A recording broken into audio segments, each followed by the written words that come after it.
Hoopla, this is your friendly neighborhood man in Magenta Wig. And yes, I am wearing the wig this time because I realized I haven't made many videos wearing the wig recently, so I'll tell you what I'm gonna do.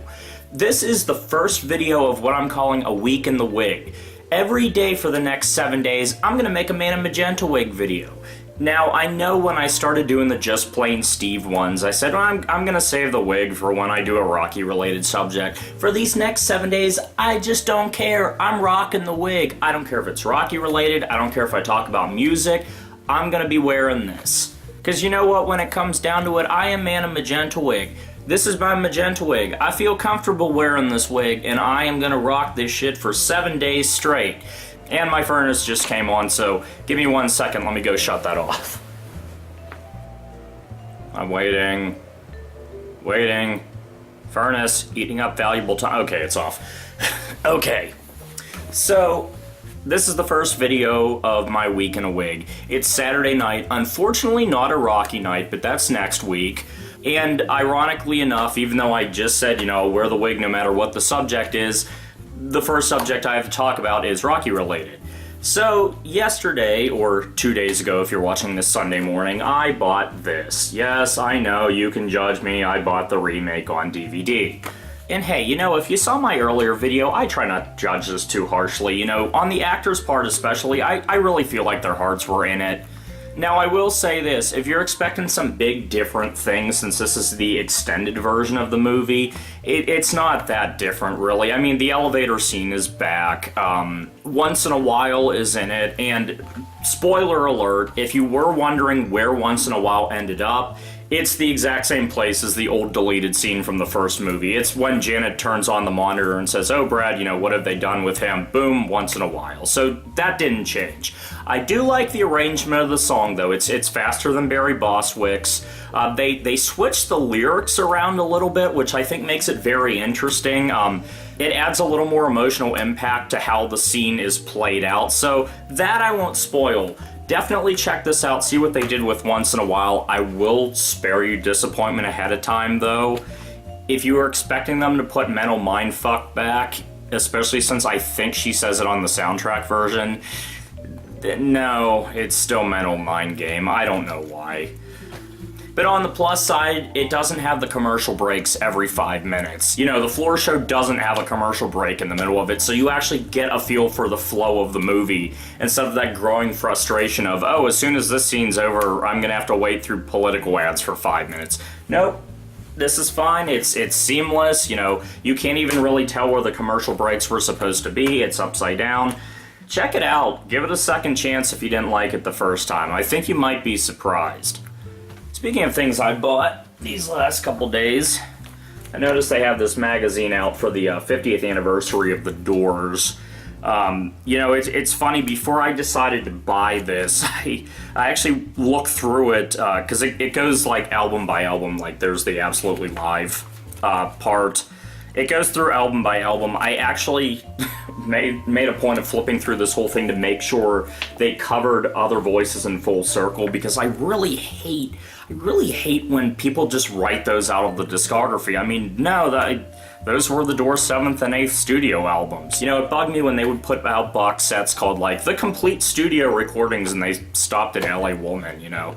I mean, I get that they were trying to stick with the Jim stuff, but what about An American Prayer? You know, that came after Other Voices in Full Circle. But one thing that really surprised me when they're going through their studio albums is they include the 2 albums by the Butts Band. Now, you might not know who the Butts Band are.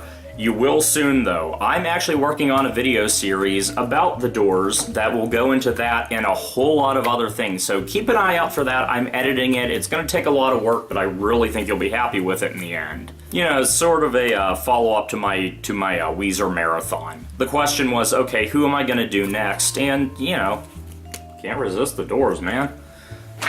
Hope this is lit okay.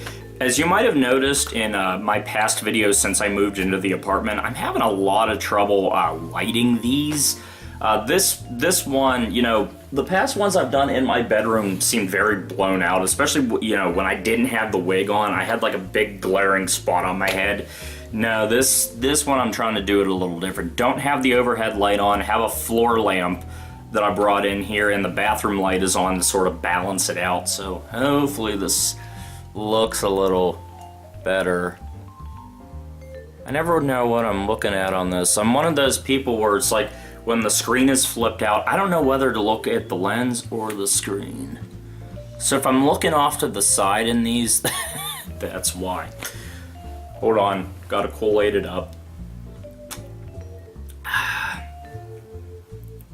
Unhealthy but refreshing.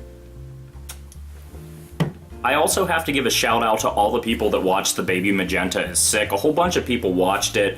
Pat Quinn especially I have to give big thanks to because she posted it on her page.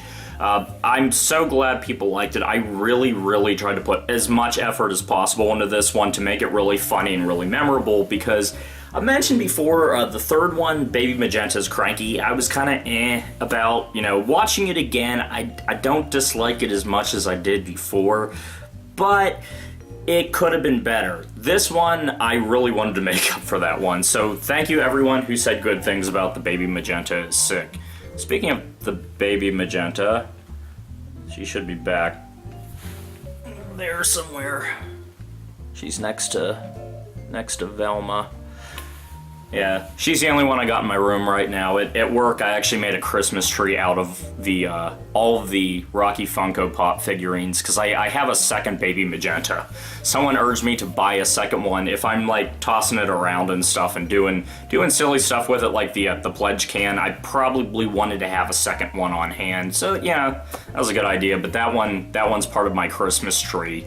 So yeah, in the near future, you're just gonna see lonely little Baby Magenta chilling in the background with Bondage Velma. That was actually something I bought from the JCCP at one point because it's Velma, and how can I resist? It's Velma. Oh, that's right. I did that song about Velma too. I did that really awful. It was a parody of Stroke and. Yeah, look back through my old videos. I think that was one of the first videos I posted. I did the musical tribute to Velma. Alright, so that about wraps it up for this installment in A Week in the Wig. Hopefully you enjoyed this little one. Hopefully you enjoyed spending a few minutes of quality time with me, your friendly neighborhood man in Magenta Wig. I will see you again tomorrow, and for now, good night and goodbye. Wait, I can't say good night. I think I'm posting this in the morning. Just go. Just go. I'll see you later. We'll leave it at that. I'll see you later.